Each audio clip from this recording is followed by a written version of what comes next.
Hey gang, if you're new to my channel, I'm Big Ed. I've been making records for 32 years. I've played a lot of gear. I've written a lot of songs for other people. I've produced a lot of records. Welcome. Now, I want to do a video as a follow-up to probably one of my most watched videos because there's been some really good responses to it and some fairly ridiculous responses, and that's my Dumble pedal video, how I've tried all the Dumble pedals. And as far as I know, I have tried all the Dumble pedals, and some of them have been demoed for you here on this channel, so I strongly encourage you to search them out, especially the ones I'm going to point out to you today. A lot of these are not very expensive, might be a little under the radar, and some of them are on the more expensive side. I don't recommend those anyway. So let's get to it, starting with my favorite Dumble pedal of all time. Now, let me preface this for 1 second.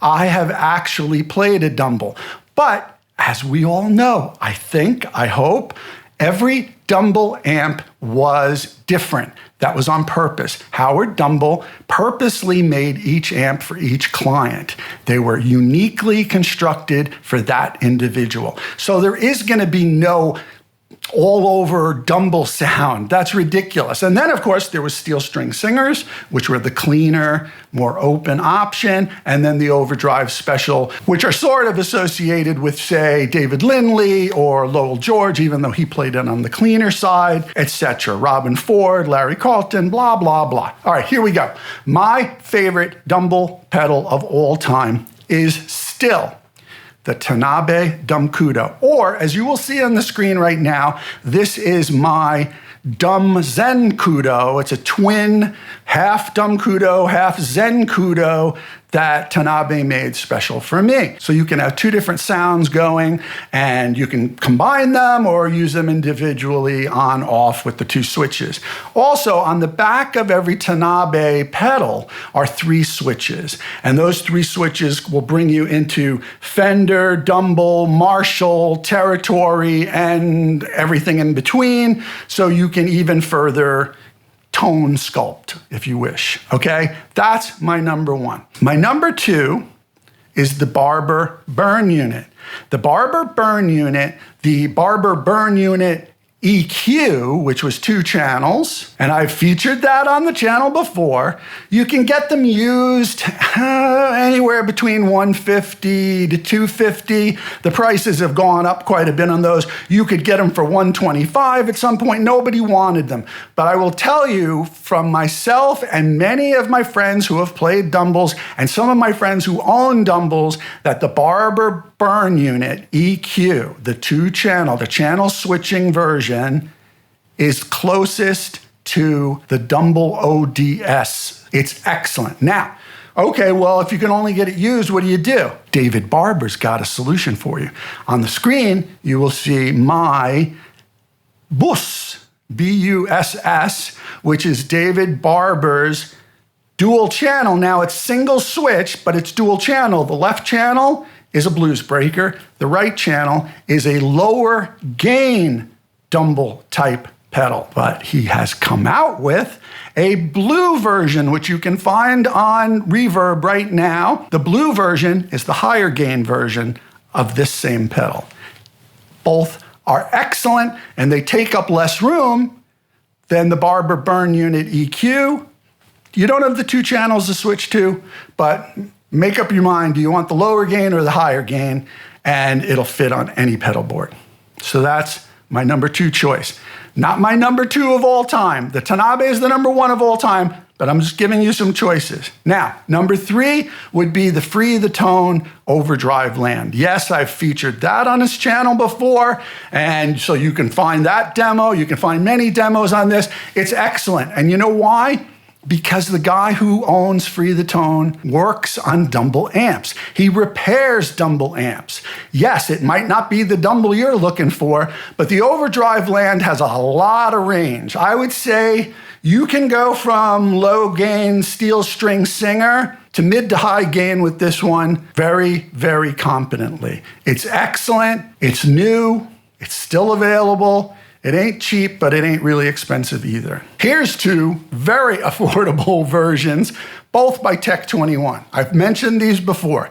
The Tech 21 Blonde is an excellent Fender style pedal that edges on the cleaner Dumble side and is really cheap. You can get it for like around 100, 125 bucks.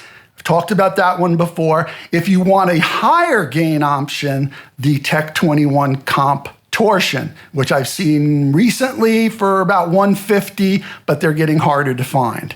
But those two are very affordable and excellent. You could get both and put them on your pedal board and you'd have the clean and the higher gain. Boom, what more do you want? They both sound excellent. I still use my Comp Torsion every day. I gave away a Comp Torsion 2 years ago, I think, and I also gave away a Blonde 2 years ago, but I kept one Comp Torsion for myself because it's awesome. Next is a very expensive option. It's very good. I wouldn't say it's in my top three, but it was really, really good, is the Royal Overdrive. It's big. It's a big, massive one, as you'll see on the screen right now. It's excellent. It's by a guy who makes amps, and he put it together with the care and the technical know-how and diligence of an amp builder to be an ultimate Dumble type pedal. It's excellent, especially for the steel string singer, say that 10 times fast, the steel string singer side, but it does a really, really good ODS, Overdrive Special type amp emulation. So if you're into that, you have that room on your board, the Royal Overdrive. He doesn't make it anymore. It's not made anymore, so that one you can only get used.